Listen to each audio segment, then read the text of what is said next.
Hey there, everybody. I've just hit the go live button and hopefully the camera is running and you guys can hear me. As you can see, we have a completely different background. I'm at my parents' place. They're out of town. We're doing some house sitting and we're in Los Angeles where it's a ton warmer. So, I'm not quite sure the quality of the stream, so I'm going to need your help. If you guys can hear me, if it sounds okay or if it doesn't sound okay, let me know in the comment box. I'm actually running this off of a laptop. It's there's all sorts of dongles going on, and I'm not cabled in, so I'm using the Wi-Fi for the feed, so it could be a little bit jumpy. So hopefully it looks okay. All right. Yes. Kurt, Floopy Flappy Bananas. It is banana shirt weather here in Southern California. It's friggin' amazing. Okay, we got some other people coming in. Hey there, Dante. Yes, the Bear Claw is a dream bike. The box just arrived today. I've not opened it yet, so it'll be a complete surprise to me. Some interesting things about the build. The folks there Lance asked me if I wanted what kind of drivetrain, and he offered up the Axis mullet. So what's cool about that, it's gonna be my first time using electronic shifting, but it will be interesting to put the Axis mullet, the legit version, against the budget versions we've been doing on the channel. So look for that video. That should be pretty fun. All right, cool. Thanks, Braden. Yes, super fun shirt. Freddie Smith, yes, it is with the Thai fork, and that's why I'm really excited about it. You know, a lot of Thai bikes out there, Thai gravel bikes, stuff like Moots or Linsky, they're really built, or they seem to ship with a carbon fork. So very rare to see a Thai fork. I think it's because it can be a little bit spongy, too spongy for some. So I'm really curious how it's going to be executed on this bike. Personally, if I were to buy this bike, it would be in this configuration with the Thai fork. And it's mostly, I have nothing against carbon forks. I think they're a little bit stiff, but my biggest complaint with carbon forks is more often than not, you can't use them with like a rando rack and you can't go basket packing and stuff like that. So that is a total bummer. Let's see. Yeah, Willie, steel fork would be good. It might have to be a custom. Unfortunately, I think that's a big gap in the market where there's not enough, people making nice steel forks that don't weigh a ass ton and don't look ugly. I think Crust has a couple. You can get the Evasion fork. I know the brand Hunter Gatherer, I think based out of Richmond, sold a fork for a bit. So, okay. So we've got a decent number of people here.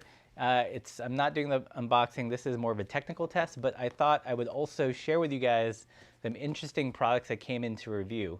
So this is This is a shoe by the brand called DZR, and it's got a fun name. It's actually called the S240 shoe. So thinking that you could use it for bike camping, but also in the office. It's got SPD cleats. I'm probably going to ride it mostly as a flat pedal shoe, but it's pretty sweet. I mean, if you're looking for a bike shoe that doesn't look like a bike shoe, then it's pretty rad. Let's see.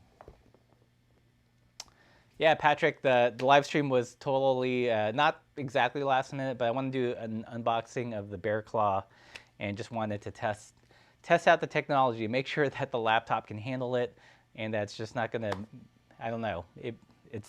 The fan is on like full blast here. Let's see. Cost aside, what do I think of the Open Up? I've tried to get the Open Up a couple of times. I think it's a fun bike. I feel like it would probably ride similarly to something like the War Road or the Midnight Special. So Willie, when is the unboxing? It will probably be either tomorrow or this weekend. I've not decided.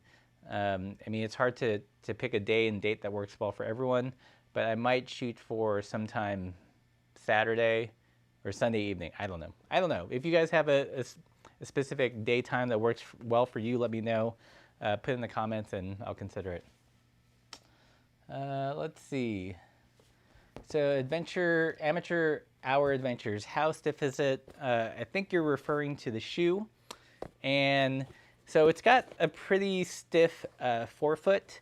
So this might look similar to those Vans boots or kind of mid-ankle boots that you see, but considerably stiffer. I've tried those Vans and they're really flexy. So it does, so I think that feature is kind of bike specific. It gives you a little bit more kind of a stiffer forefoot, so really efficient in terms of transferring that power to the pedal. Yeah, so far, I've taken it on all of like 2 rides, just really short ones, and so far so good. I will say that it does run into the problem of many bike shoes for me, and that is it's a touch narrow. It's wider than like a Vans equivalent, but still fairly narrow if you have a wide forefoot. So let's see. All right. So Daniel S, he's got a Thunderhawk. Yeah, cool. Yeah, I'm really looking forward to trying the Thunderhawk out.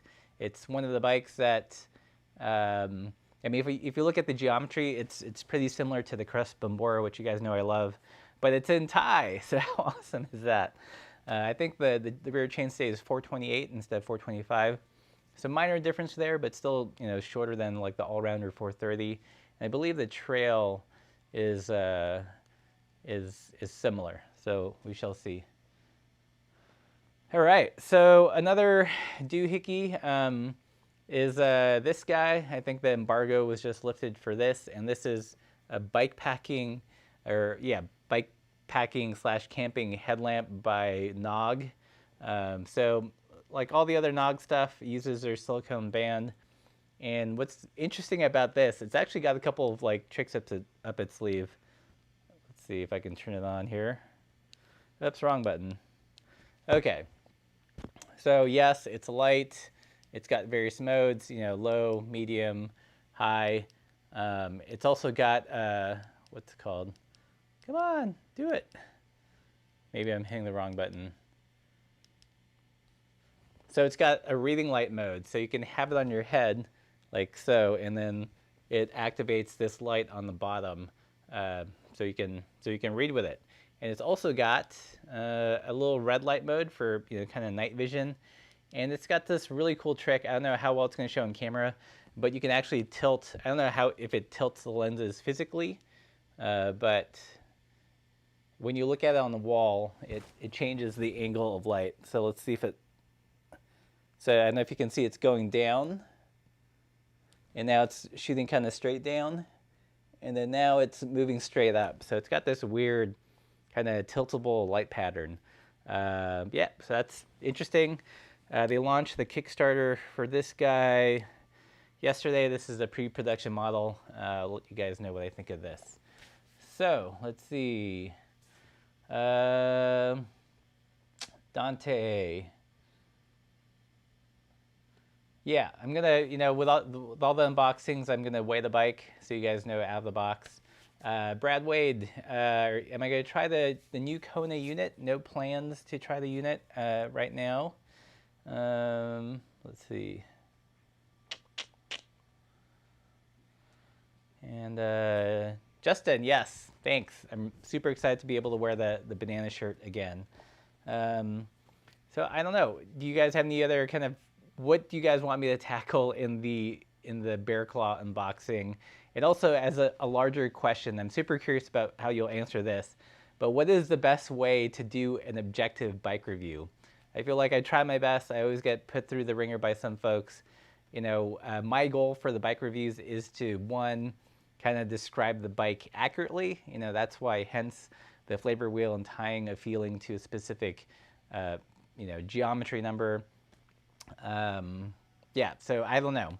I might try a different format where, I do kind of my very impassioned, or not impassioned, unpassionate, objective, dispassionate description of the bike, followed by whether I personally would buy it or not.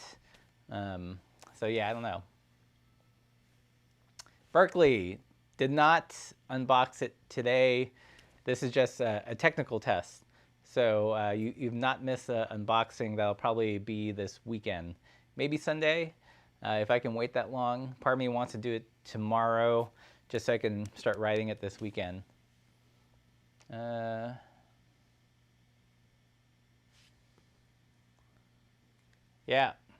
Butch, yeah. I'm a fan of the threaded bottom bracket. If anything, I hate things where you're supposed to install them or remove them with a mallet. That just seems dumb. Freddie, do I know what tires they sent it with? I've not opened it up yet. I did ask them to put on the Schwabe G1, I think 2.2s, the bites. So hopefully that's on there. Same tires that's on Laura's G Road. So we'll see. Skyclad on occasion. So let's see what else we got here. Yeah, I'll talk a little bit more about the shoe because it's very visual as opposed to the Nog Lite. Got a pretty nice thick ankle collar. The surface is it feels like a nubuck leather if you're familiar with leathers, so kind of fuzzy. Not quite sure about the water resistance, but we'll see. I mean, again, the name of the shoe is a S240, so it's not like full-on expedition bike packing, but something that you could take on, or supposedly take on an overnighter and show up to work the next day. And I think they look pretty cool. They've got a couple colorways of this. One is navy, and this kind of mustardy one, which I think looks pretty good. If you're into kind of like Danner boots, it has kind of that Danner-esque hiking aesthetic. So pretty cool. Let's see. Justin, I'm glad you were stoked on the Bike Whisperer session. Yeah, Freddie, so they've got this. This is their mustard and also like a dark navy. I thought that this looked more fun, kind of springish and summery. These are currently on their website, not for sale yet. I think they're going to be fully released in the spring. Amateur Hour Adventures. Have I done any reviews on Dynamo Hub light systems? I have not. I do have a Dynamo wheel currently on the Bombora, but I do not have a light yet. I'm still doing my own research to see which light I want to get, because the lights are expensive. And do I just get a light, or do I get a light and some kind of USB charging, or a dedicated USB charging thing? Since that's gonna be, I think, probably the more important feature for me. I tend not to do a ton of night riding these days, so who knows? Yeah. What else, guys? So audio sounds good. Hopefully it's not too laggy. I'm gonna be shooting in this room, probably turning the camera that way. Enough room with the bike. Again, this is my parents' place, so it's a little bit darker in here. I'm gonna have to blast it with some light. So we'll see. Any other questions, guys? Nick Larson, got any glove suggestions for winter riding? Depends on what kind of winter you get. I think if you get regularly below freezing, I would just give up and get some bar mitts. I mean, honestly, those are like the warmest things. They look dorky as hell, but they're so effective. Alex, a little hollow sounding. Yeah, I'm using a lavalier, so, and I can't monitor, so I'm not, I think hopefully it's better than if I was just talking into the camera mic. We'll see. Let's see. My laptop here is like freaking out. Cycle Bum, suggestions on inexpensive 650B wheel set for my Warbird 700C to 650B conversion. That's a good question. I've been looking for an inexpensive 650B wheel set that I can recommend on the channel. I have not found one yet. People tend to like the Hunt wheels. They seem to offer some kind of budget-friendly-ish options. It depends on what you consider inexpensive. But when I am actively on the search for one, so stay tuned for that one. So Mike, I'm glad you dug the interview with Josh. Yes, PSI definitely needs more attention, especially in the off-road world. Yeah, so I think Michael Houghton, you helped produce the podcast. I think we're going to get Josh on again as a part 2 to answer some questions that we missed. But yeah, super interesting. I actually sat on that interview with Josh for almost 3/4 of a year, just because when we had set it up initially, he was thinking podcast and I was thinking video, so his lighting wasn't that great. But after scrubbing it and editing it, the content just had to get out there, and I had to figure out a way to kind of present it and wrap it up so it still was interesting. So let's see.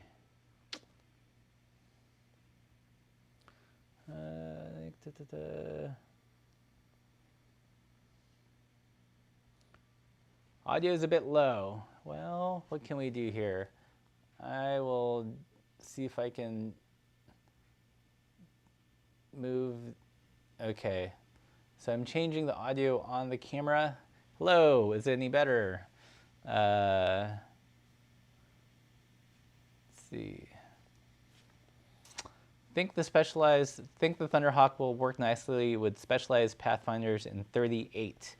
I'm assuming you mean 700 by 38. I don't see why it wouldn't. I think 650B by 38 would probably be too low, would drop that bottom bracket a little bit on the low side. So let's see.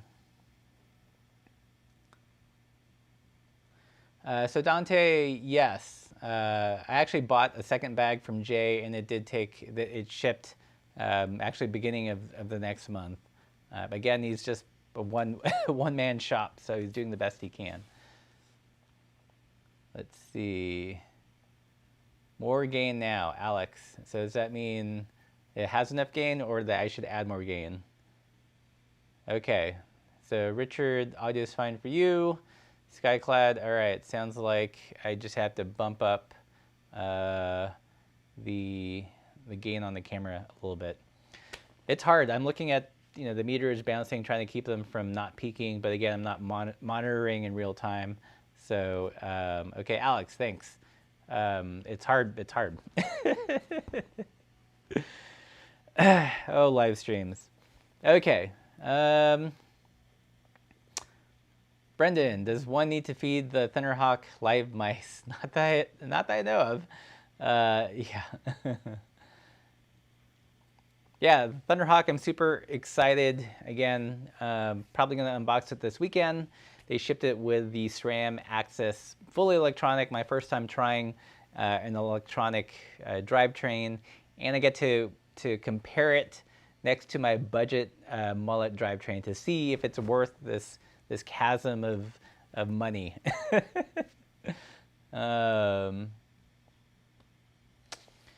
Let's see, Devin Fogel. Hi, what's the best handlebar bag for racing and faster road rides you would recommend? I really like the outer shell handlebar bag. It's a little bit smaller than kind of the larger bags I tend to use. And what's great about it is it's got that kind of rando style closure, so with the elastic band that goes over the stem cap, so super easy to open and get into, no zippers or anything. Just could stick your hand in there while you're riding, actually. So if you gotta grab your snacks in a hurry, it's a good bag for that. So let's see. With a nice bottle of bourbon, help me with a King wheel set. Couldn't hurt. It couldn't hurt. No comments. Ian, how old am I? I think I'm 42 this year, and then I stopped counting after 35. So let's see. Yeah, what else is up? So we did our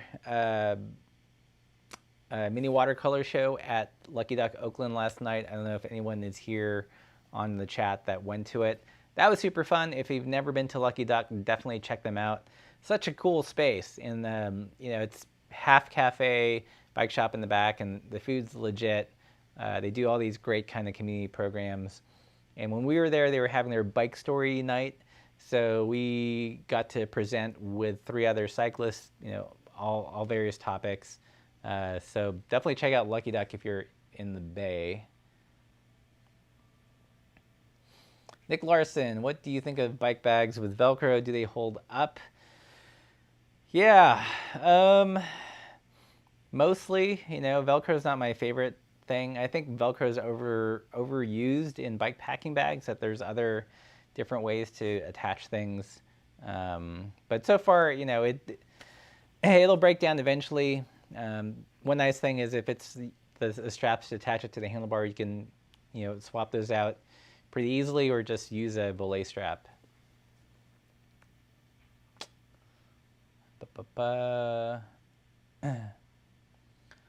Let's see, Alex, will we be at GSC? Yes, Sunday, February 9th.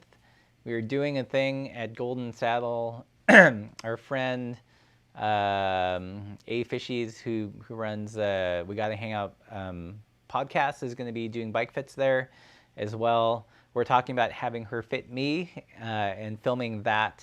And I'm going to ask all the dumb bike fit questions. So, all right. I think I'm gonna hang out for another 10 minutes, and then I will consider this test a success. The laptop hasn't melted, audio sounds good. So if you've got any questions, ask them now. Do I listen to this cycling/safe streets podcast with Warren Cars? I've not listened to them. I'm aware of the podcast. I should give it a listen while we're here. So we'll see. So Zach M. Just had a bike fit done last week and would most definitely recommend it. Yeah, what's going to be interesting is I'm going to be in some ways the worst person to get fit, because I'm going to be, riding flat pedals. I know some fitters won't even consider you unless you're clipped in, because that gives them their kind of zero access point to adjust the bike. So it'll be interesting to see how she handles the fit. So yeah. Jeff Cohen, any other general themes for the Cave of Bad Ideas? Not just for derailleurs, but other ideas coming. Yes, I'm actually going to film a couple videos on using oval chain rings. I have some absolute black oval chain, or I have one absolute black oval chain ring that I'm going to put on the Bambora. And what's cool about it is if you have Apex 1x cranks, you're kind of SOL in terms of getting smaller chain rings, but absolute black does make a 38 tooth. So I'm going to document that installation process, and also the first ride with the oval to see if it makes a difference and what that difference feels like. So that is next. I'd like to do some derailleur experiments on the Shimano side, but honestly, I'm not too familiar with the Shimano derailleur hacks, so I have to do some research before I do those videos. So Freddie, when is a review of the Breadwinner from Laura coming? Soon. We just literally arrived in LA yesterday. We've not ridden bikes for about 2.5 months because in Missoula it's all iced over. So we've got to get some rides in. I have to film some B-roll of her and get her to talk about the bike. So that is coming soon.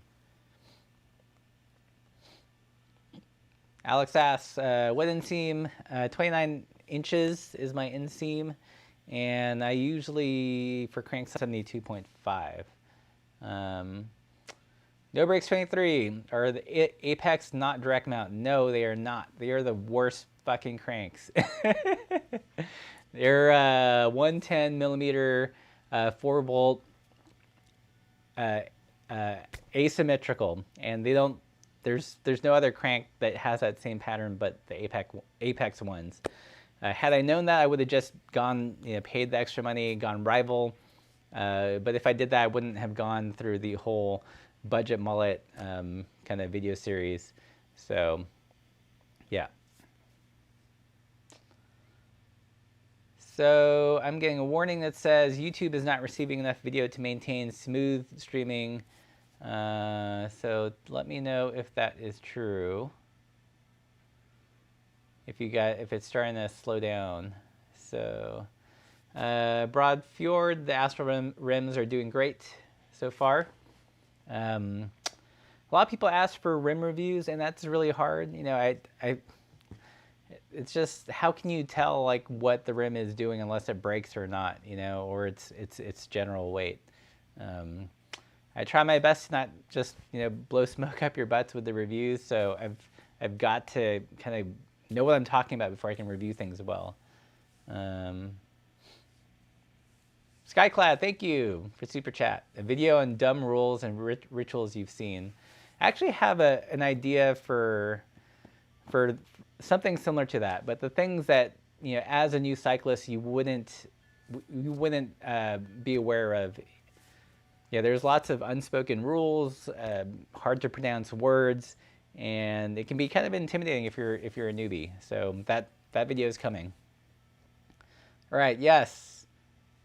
Lagging, audio is spot on. Audio is the most important part.